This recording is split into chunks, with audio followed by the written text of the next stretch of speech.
Good afternoon and welcome to EUROMED Migration Talks, a series dedicated to discussing migration in the Euro-Mediterranean region. This initiative is run by the EU-funded EUROMED Migration 4 project implemented by ICMPD. I'm your host, Marco Ricorda. Today I have the pleasure to talk to EASO Executive Director, Nina Gregori. Thank you for taking the time to meet us today. Pleasure. Thank you for the invitation.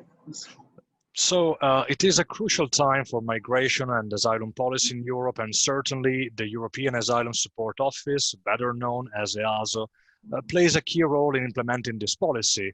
EASO supports the needs of EU member states' asylum systems. Now, in your experience, what are the main challenges you face in terms of communication? What is your target audience and how do you keep them engaged on such sensitive issues?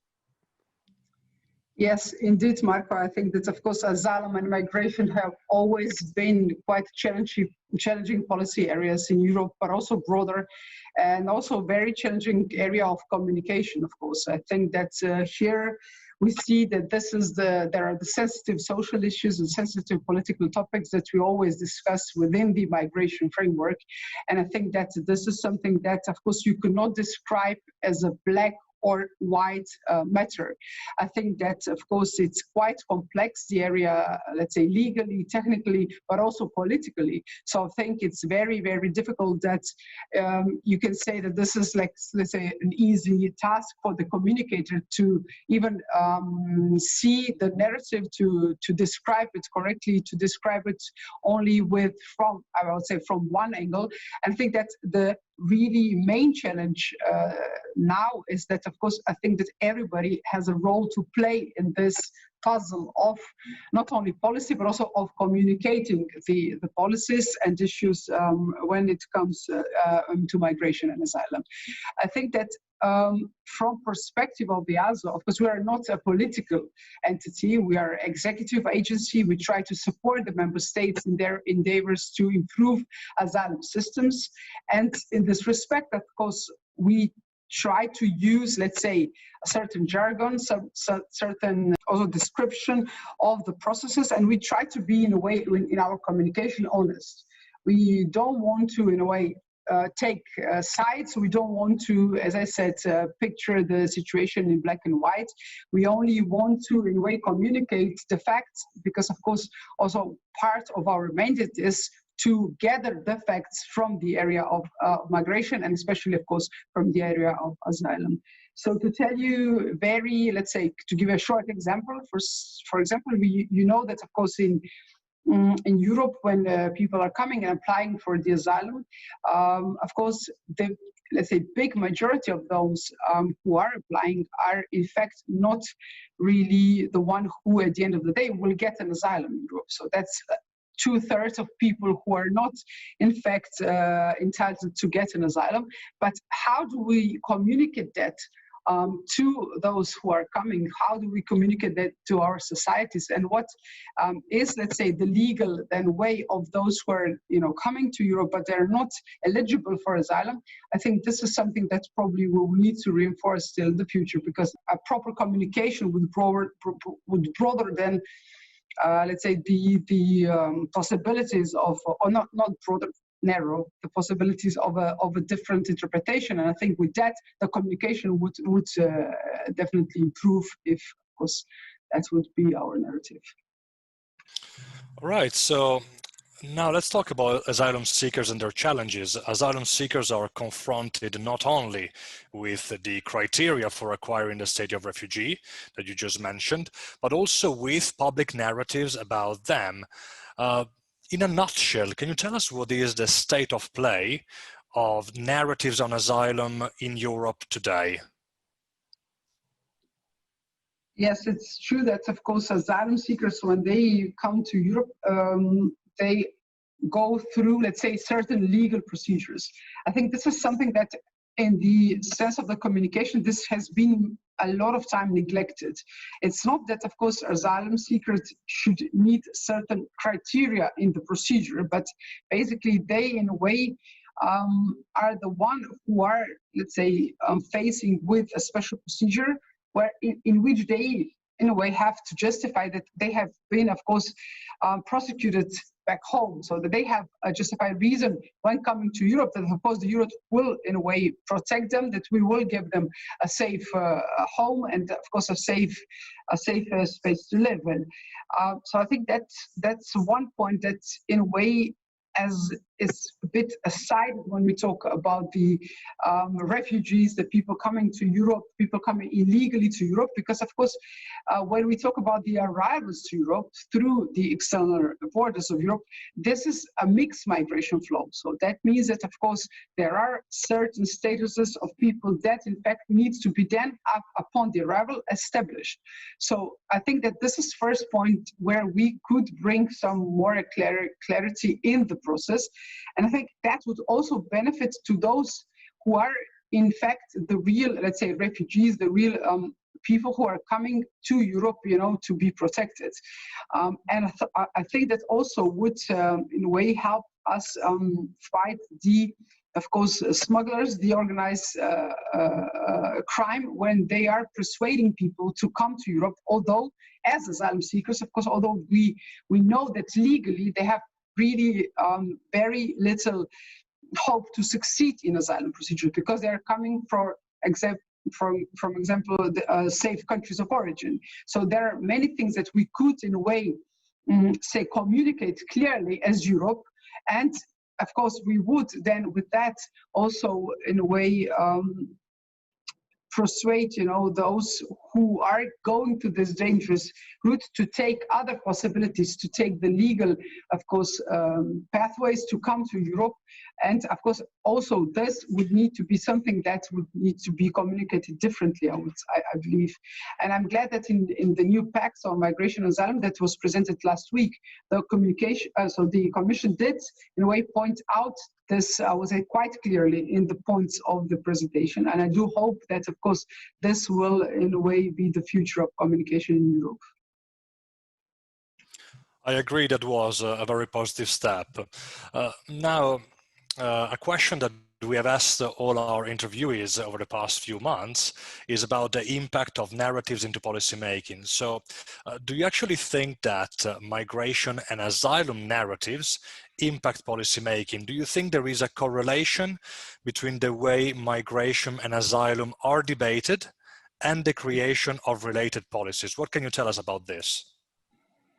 Yes, I think that this one is a really challenging question. I think it's a bit of a catch-22 situation, I think, because in fact, I think they are mutually in a way reinforcing those two, so that you mentioned, so the migration as narratives and the policy-making narrative, because at the end of the day, it's not such a straightforward situation, because you've seen that not only in the level of EU, but also in the national member states, of course, this, let's say, the narrative of the debate of the policy itself, it's, let's say, ever turning. So, of course, it's difficult to create, let's say, policy which is then broadly accepted, but on the other hand, you can't really show the impact of this policy straight ahead or immediately, or with, let's say, with the direct impact on people. So I think that what is important here, from my perspective, is that of course the messages or the images that we can communicate or send to the people, that those would have to be, I would say, concrete in the sense of our action. So if we could communicate more directly of what Europe really does in the field of migration, what are our endeavors, how far have we come in this quite short period of time since, let's say, 1999, when we started to build common European asylum system, and if we would show really direct impact that it has to people who are arriving to Europe, but also to the member states that need to face these challenges, I think that this communication would be then, let's say, more clear, but also more successful, and it would lead to less, let's say, public disputes or discourses of the essence of the policy, which is this something that function or doesn't function, or should we think about something really new, or how could we then, in a way, come to the policy making circle again? So I guess that's more of the concrete, let's say, acknowledgement or concrete example of the functionality of the policy would make that also this, let's say, discourse, which is quite political, less effective, and would not lead to extremes such as, let's say, right-wing extremes when this debate is, let's say, surreal, or it goes beyond some of the normal boundaries. Then let's stick again to communication, because very often the European Union is, let's say, not accused, but they point a finger at the fact that they use a language which is not accessible to the larger public. But of course, these are assumptions. But building on your experience, do public officials, but also the larger public, fail to differentiate between the terms migrants, asylum seekers, and refugees? So how important is terminology when it comes to such a multifaceted phenomenon? Because very often it seems that the term migrant is abused, overused, misused.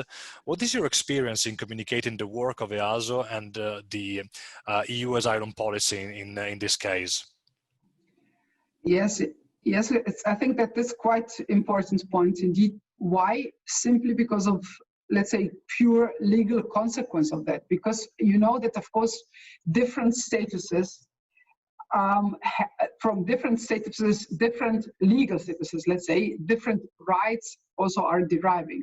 So if you talk about generic definition as a migrant, right, that doesn't mean nothing. When you go or dwell deep in the national legislation, you see that the migrant does not exist in legal definition or in the term. When you talk about the, let's say, national, of course, legislation of all of the member states. So, of course, you have the definition of asylum seeker, you have the definition of a refugee, you have the definition of a beneficiary of international protection, you have the definition, of course, also of irregular migrant, but only a migrant as a term, of course, in the legal sense, doesn't mean anything, no? Because, of course, as I said, it's so very important that if we talk about, of course, different situations, yes, indeed, of course, with the irregular migration or migration as such, you have the mixed flows, but then people inside are definitely, at the end of the day, they will have a certain status when they will be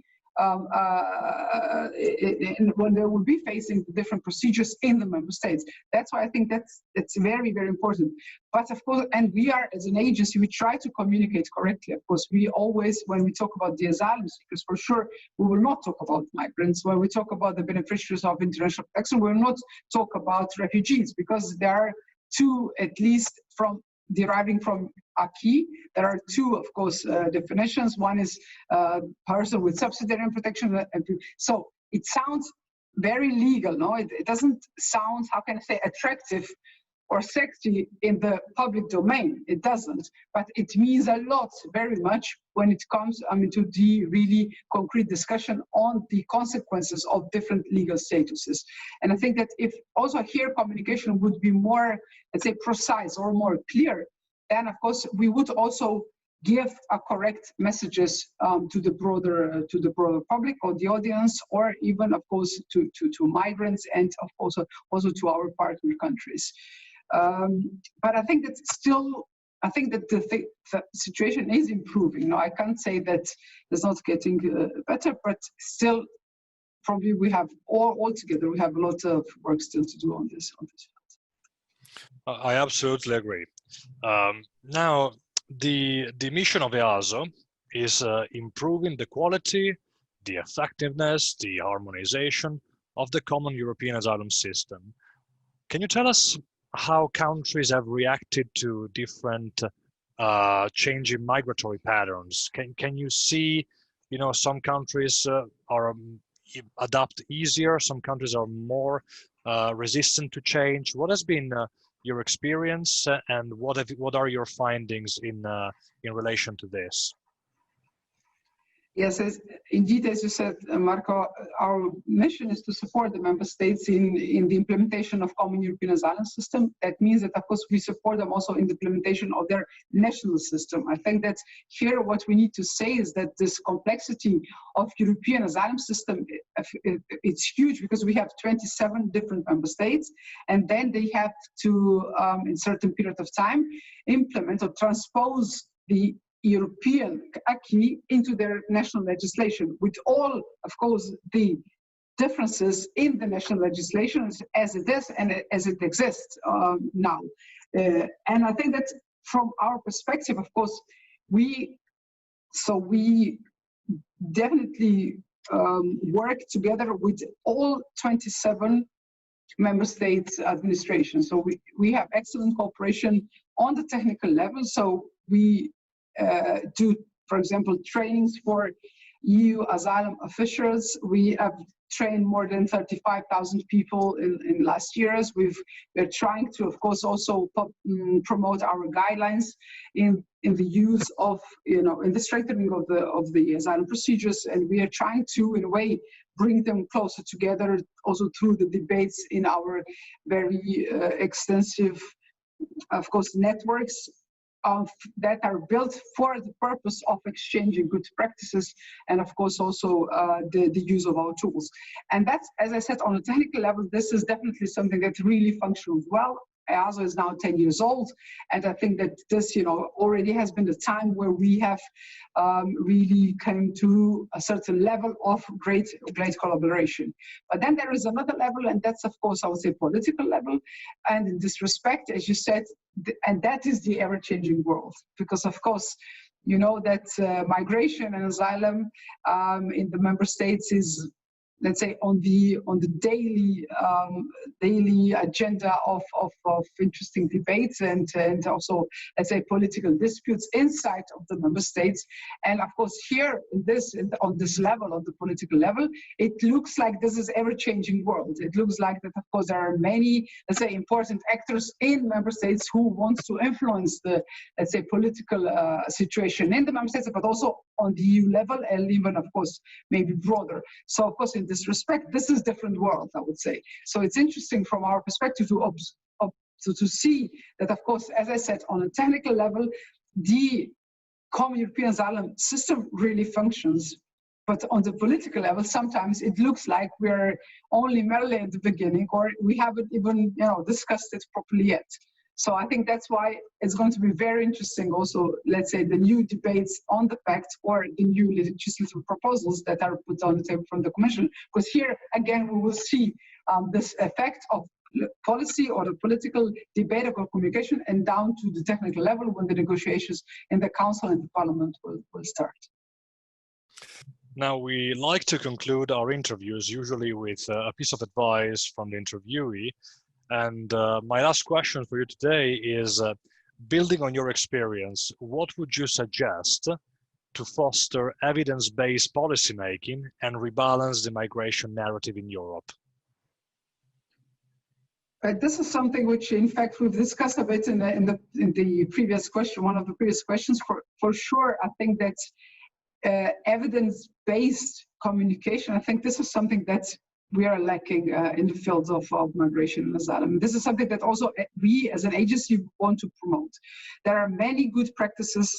I will give you a short example. We work in 4 first-line, so-called first-line member states. We have concrete operations on the ground there. We are working in Greece, in Italy, in Cyprus, and in Malta. And you know that, of course, there we are working hand in hand, supporting the national authorities on the field of asylum.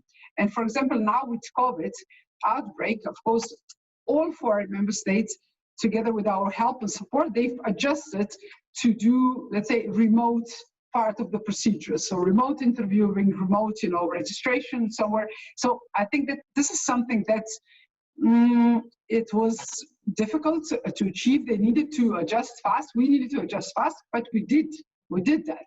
So we did strive to, let's say, start and continue the asylum procedures on the ground as soon as possible.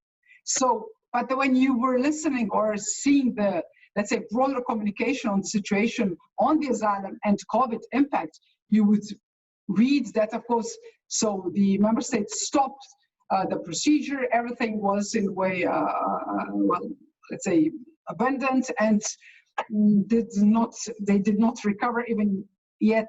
What in fact is not the truth. It's not the truth at all. We were there. We were, as I said, we were faced with the challenge, and we did, you know, in a way, of course, struggle and restart the procedures in all 4 member states where we were present. And I know that this happened also in other member states. So I think that this kind of a, let's say, positive communication sometimes on migration and on the experience and on the concrete action that is really taking place on the ground, I think that would help a lot to see this, let's say, the policy of migration and in particular asylum in more of a positive light. Nina Gregori, thank you very much for being with us today. It was a real pleasure to discuss with you the functioning, the challenges, and the development of EASO and the future of the common European asylum system. Thank you very much. Yeah, thank you very much, Marco, for the invitation. Thanks. It was a pleasure to talk to you. For all our followers, you can watch this episode again on all our social networks, and I'll see you again next week for the next episode of EUROMED Migration Talks. Thank you very much.